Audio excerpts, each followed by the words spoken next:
안녕하세요. 컴사사입니다. 현재 시간은 2023년 5월 11일 오후 6시 31분이고요. 현재 비트코인 가격은 27,391달러입니다. 어제 CPI 발표 때 기분 좋게 위로 이렇게 상승을 해주는 듯 했지만 새벽녘에 다시 한번 이렇게 꼬라박는 형태가 나왔죠. 마치 좀 언제하고 비슷한가요? 이때하고 조금 비슷한 것 같아요. 이때도 한껏 끌어올린 다음에 역시 새벽녘에 이렇게 꼬라박았었는데 이때하고 무빙이 상당히 조금 비슷하다 정도의 차이만 있지. 그리고 이제 온체인 데이터를 보시더라도 일단 최근에 유동성 공급은 거의 없는 상황이고요. 어제 보시게 되면 10년 이상 된 지갑에서 폭락 전에 보시게 되면 물량이 들어온 걸 확인하실 수가 있죠. 이렇게 자정 넘어가는 시간에 보시게 되면 올더 지갑에서 꽤 오래된 지갑에서 이렇게 들어왔고요. 방금 또 많지 않은 양이긴 한데 방금 또 들어왔네요. 그러니까 그래서 결국 저는 이 물량 그리고 이 물량과 함께 들어온 비트코인이 하락을 유발시켰다 이렇게 보고 있고요. 이렇게 10년 이상 된 지갑이 움직일 때는 그 하위 지갑, 연차가 낮은 연식이 오래되지 않은 하위 지갑도 반드시 같이 움직인다라는 거, 그 부분은 조금 확인을 해 두시는 게 좋을 것 같습니다. 특히 10년 이상 된 지갑에서 물량이 움직이는 건 비트코인 평단이 1달러 미만일 수도 있고요. 보통 이제 10달러 언저리에서 매집된 물량이기 때문에 지금 당장 판다고 하더라도 최소 이제 10만 프로 이상의 수익률을 기록하는 말 그대로 진짜 장로급, 말이 쉽지 12년을 어떻게 존버합니까? 이 오르락내리락을 하는데 대단한 양반들이죠. 그러니까 12만 프로의 수익률을 내고 비트코인을 파는 거고요. 어쨌든 이 양반들이 물량을 집어넣었을 때는 항상 이렇게 변동성을 야기시켰다라는 거. 그리고 어제도 결국 저것 때문이고, 혹자는 미국발 퍼드 때문에 어제 급락이 나왔다 이렇게 말씀하시는 분도 있는데 이때하고 똑같죠. 제가 이때도 보시게 되면 이때도 미국발 퍼드 마운트 콕스 물량, 그 다음에 점프 트레이딩이 매도를 했다라고 했는데 온체인 데이터 보면 점프 트레이딩에서 거래스러운 물량을 집어넣은 건 그 이후고요. 떨어진 뒤에 집어넣었고요. 시계열을 봤을 때는 먼저 이렇게 올더 물량이 들어가고, 올라가기 전에 올더 물량이 들어가고, 그리고 새벽에 급락이 나온 거고요. 어제도 마찬가지입니다. 어제도 마찬가지고요. 한동안 물량이 거의 없다가 10년 이상짜리 지갑에서 어제도 움직이 없고요. 그리고 폭락이 나왔다라는 거. 그래서 사실상 이 비트코인 차트를 메이킹하고 있는 세력은 진짜 올더라는 게 저는 좀 다시 한번 확인되는 순간이었던 것 같습니다. 한참을 조용했죠. 27일 이래로는 거의 20일 가까이 크게 움직임이 없다가 어제 CPI 발표 때 다시 한번 좀 움직였다라는 거. 특히 10년 이상 된 지갑을 특히나 잘 살펴야 되거든요. 그래서 10년 이상 된 지갑 보시게 되면 이때 새벽녘에 큰 변동성을 줬을 때 스캔 무빙이죠. 쉽게 말하면. 그다음에 어제도 보시게 되면 스캔 무빙이 나오기 전에 역시 올더 물량이 들어갔다라는 거. 그리고 이 사이에는 없죠. 그리고 이 급락이 나오기 전에도 이 고점에서 올더 물량이 꽤 들어갔죠. 그때는 10년 이상 된 지갑이 아니라 그보다는 조금 연차가 낮은 7년 보시게 되면 이때 1, 2, 3 들어가죠. 그리고 노란색 5년에서 7년짜리 보통 이제 연차가 오래된 지갑에서 물량이 들어오게 되면 항상 하락이 유발된다라는 건 거의 거의 공식처럼 굳어지는 거 아닌가라는 생각이 들 정도인데 이렇게 조금 보시면 될 것 같습니다. 그래서 미국발 퍼드다. 미국 정부가 보유하고 있는 코인을 판다라는 거래소로 들어왔다라는 퍼드 때문에 떨어졌다라고 보시는 분들이 있던데 그건 이제 떨어지고 나니까 이런 스캔 무빙이 나오고 나니까 이유를 찾는 거고요. 확실히 떨어지기 전에 1시간 전에 2시간 전에 잘 안 움직이는 10년 이상짜리 지갑 비트코인 평단이 10달러도 안 되는 이런 지갑에서 물량이 들어왔다라는 거 다시 한번 말씀을 드리고요. 어쨌든 제가 이 추세가 깨지면서 리스크 관리를 조금 하시라라고 말씀을 드렸고, 그 다음에 이때 역시나 또 수수료 이슈가 있으니까 비트코인 네트워크 수수료 이슈가 있으니까 좀 주목해봐야 될 코인으로 제가 비트코인 캐시를 말씀드렸었죠. 그 이유는 예전에 이더리움 수수료 이슈가 있었을 때 이더리움에 사드포크된 오미세고가 한 몇 주간 대폭발을 했던 적이 있었거든요. 근데 아니나 다를까 그 다음 날에 SV가 좀 크게 움직였죠. SV가 SV 네트워크가 비트코인 네트워크보다는 이제 조금 진일보된 형태죠. 네트워크 위에 뭐 스마트 컨트랙트도 얹을 수 있고 DApp도 어느 정도 얹을 수 있는 네트워크니까. 그리고 이제 뭐 최근에 이제 비트코인 캐시도 다가오는 업그레이드가 있을 때 뭐 스마트 컨트랙트를 네트워크 위에 얹는다라는 얘기도 하고 있고요. 뭐 용량 부분에 있어서도 비트코인이 처리할 수 있는 한 블록에서 처리할 수 있는 용량을 비교해 봤을 때도 역시 비트코인 네트워크보다는 비케나 비트코인 SV 네트워크가 훨씬 더 우월한데 뭐 속도가 느리기는 뭐 대동소이하고요. 뭐 스택스 네트워크도 되게 늦죠. 네. 뭐 메인넷 출시되고 그렇게 하게 되면 또 어떻게 될지 모르겠지만 네. 어쨌든 지금의 상황은 이제 이 추세가 깨진 이상 당분간 뭐 비트코인이 큰 변동성을 나타내기는 힘든 상황이고요. 뭐 아직까지 추가 하락의 가능성이 더 높다라고 보는 게 좋을 것 같기도 한데 가능성만 따지면 일단 여기가 깨진 이상은 추가 하락의 가능성이 더 높다라고 보시는 게 맞죠. 냉정하게 보면 계속 여기는 이제 저항이 될 거고요. 설사 올라간다고 하더라도 추가 하락 그리고 뭐 최고로 본다 그러면 계속 이제 이 자리에서 비비는 건데 어쨌든 이제 5월 봉도 20개월 EMA 위에서 무조건 마감을 해야 되거든요. 20개월 EMA 위에서 대략 한 27.5K 정도의 20개월 EMA가 있는 걸로 알고 있는데 역시 뭐 이번 달 목표는 비트코인은 20개월 EMA만 좀 지켜주길 바라는 정도로 하고 그럼 비트코인 변동성이 조금 낮아질 때 알트코인 쪽으로 좀 수급이 들어갔으면 하는데 잠깐 뭐 SV, 뭐 BK 쪽으로 좀 수급이 들어오는 듯 했지만 지금 좀 다시 한번 비트코인 도미넌스는 올라가고 있고 나머지 뭐 이더 도미넌스하고 어덜스 도미넌스는 지금 계속해서 떨어지고 있는 상황이죠. 네. 뭐 그것보다도 더 중요한 건 제가 봤을 때 결국 테더 도미넌스의 향방이 저는 제일 중요하다고 보고 있거든요. 어젯밤 맞죠? 어젯밤은 아닌가? 어젯밤 맞죠? 급락이 나왔을 때 테더 도미넌스가 이 상단 추세 테스트를 했거든요. 그래서 날봉을 보시더라도 지금 상단 추세 테스트를 했고요. 주봉을 보시더라도 지금 상단 추세 테스트를 한 모습인데 이게 만약에 주봉이 다음 주에 이렇게 돌파하고 마감을 하게 되면 물론 그 다음 주 테스트 봉을 지켜보긴 해야겠지만 제가 봤을 때 다시 한번 여기 상단으로 올라갈 가능성이 다분히 높아지거든요. 네, 여기까지.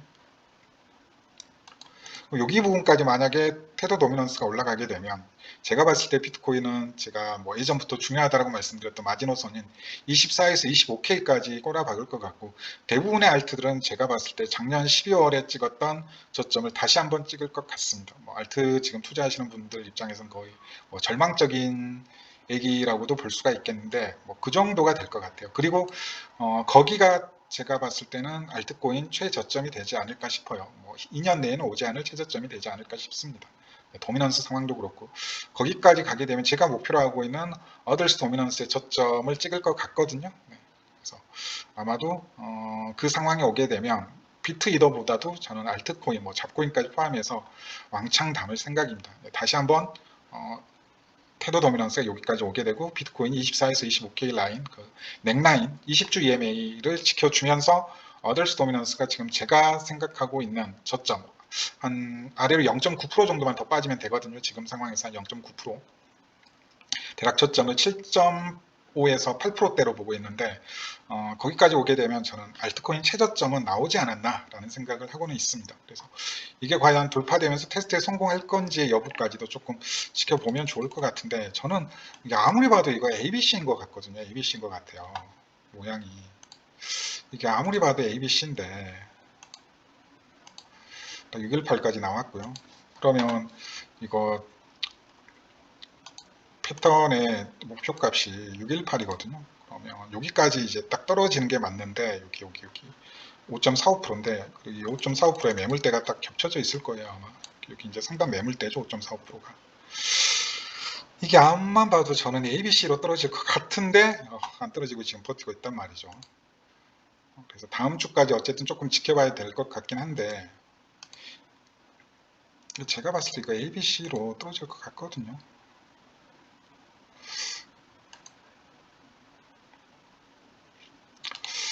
모르겠습니다. 조금 더 뭐 지켜보고 어쨌든 이게 돌파되게 되면 어쨌든 알트 투자자분들도 그렇고 비트코인도 큰 조정을 조금 준비하고 계셔야 된다라는 거. 지금 물타기는 저는 별로 권해드리고 싶지 않습니다. 지금은 물타기 하시기보다는 차라리 여기 부분까지 올라갔을 때 물타기 하시는 게 좋을 것 같아요. 만약에 돌파되게 되면 아니면 떨어지는 거 보고 물타기를 하시든가 아직까지는 이게 돌파가 된다 그러면 조금 차트가 이상해지는데, 왜냐하면 이 정도 초장기 추세가 뚫렸는데 하락분이 이 정도밖에 안 나온다는 건 조금 어폐가 있거든요. 네. 이 정도 초장기 추세가 뚫렸다라는 거, 이게 언제부터 시작된 장기 추세냐면 실은 이제 이때부터 시작됐다라고 봐야겠죠. 2021년 2월부터 시작된 추세니까 이게 2023년 1월에 뚫렸거든요. 그러면 이게 2년 동안의 추세예요.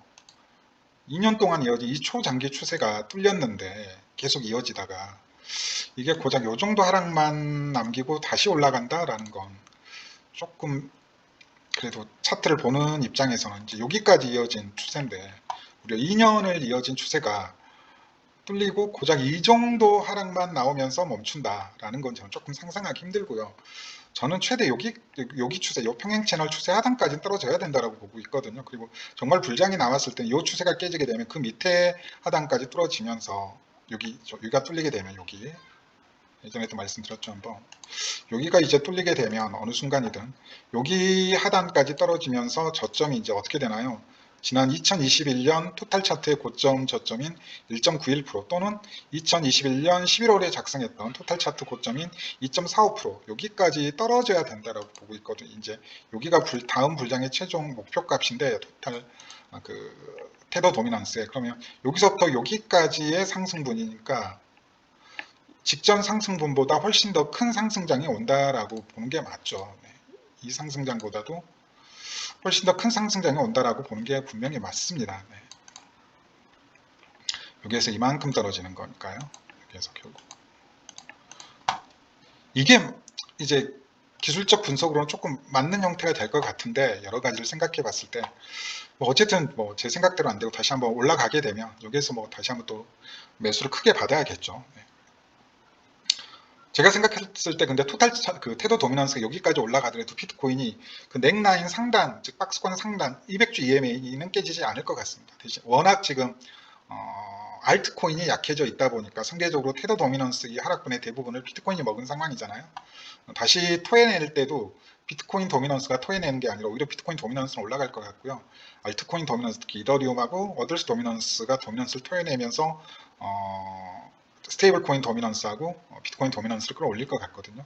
그럼 여기까지 왔을 때 테더 도미넌스가 여기까지 왔을 때 비트코인 도미넌스가 한 47에서 48%, 그 다음에 제가 방금 말씀드렸던 오더스 도미넌스가 7.9에서 한 8%대까지 제가 제 계산대로 딱 정확히 일치하게 되면 정말 괜찮은 풀매수 자리가 될 것 같긴 한데, 여기까지 가기보다는 저는 한번 떨어지고 이렇게 차트가 이렇게 되기보다는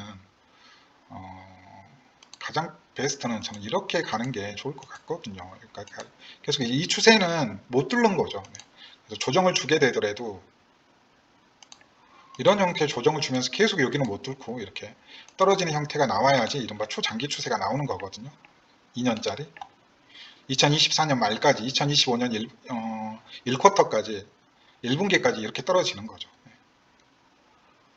근데 이게 또 올라가게 되면 상황이 조금 이제 이상해집니다. 네, 시나리오를 다시 그려야 돼요. 제일 베스트는 이렇게 되는 겁니다. 여기 조정 구간에서 계속 걸리는 형태로 가는 게 좋은데, 어쨌든 제 생각대로 안 움직인다라고 하면 다시 시나리오를 세는 수밖에 없겠죠. 네, 이렇게 조금 보시면 될 것 같습니다.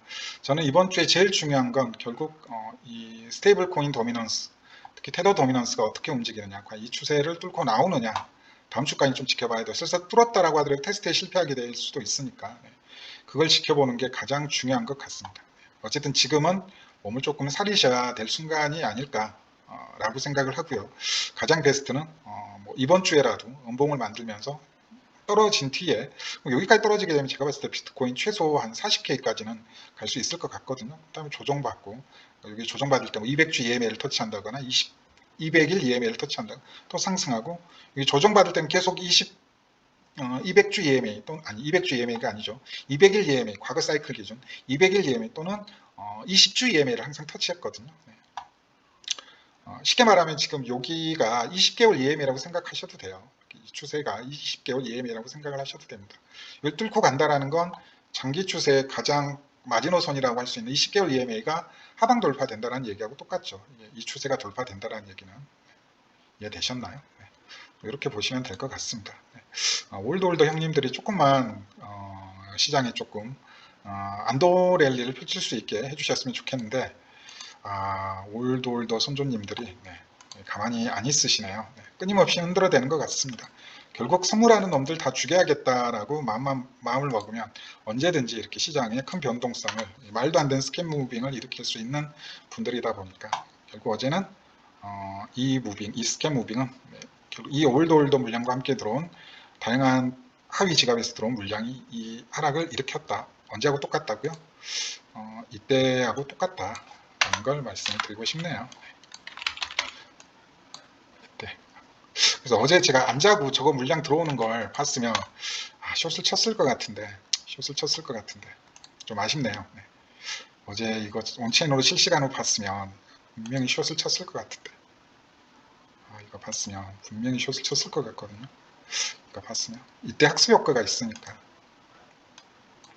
이 자리에서 올돌 물량 들어오면서 모양이 좀 비슷하죠. 보시게 되면 모양이 거의 똑같다는 걸 확인하실 수 있을 겁니다. 여기 모양 봐보세요. 거의 비슷하죠. 약간의 삼각수렴이라고 해야 되나요? 모양이 살짝 거의 비슷하죠. 보시게 되면 모양이 비슷합니다. 어제도 정도의 차이만 있을 뿐 비슷하죠. 무빙도 거의 지금 비슷하죠. 무빙도 거의 비슷하죠. 정말 비슷하죠. 떨어지고 올라온 형태, 반등한 형태도 거의 비슷하죠. 그럼 조금 더 올라간다는 얘기인데 여기 추세까지는 올라온다는 얘기인데 그래서 이렇게 좀 온체인 데이터를 잘 활용하면 이런 부분까지도 이용해 볼 수 있다는 거. 그 미국 정부 퍼드 때문에 떨어진 거 아닙니다. 이때도 뭐 미국 정부 물량 들어오고 마운트 콕스 물량 얘기가 들리던데 이런 얘기 해주시는 분들은 또 없네요. 오늘 방송 여기까지입니다. 즐거운 저녁 되시고요. 날씨가 많이 더워졌네요. 감사합니다.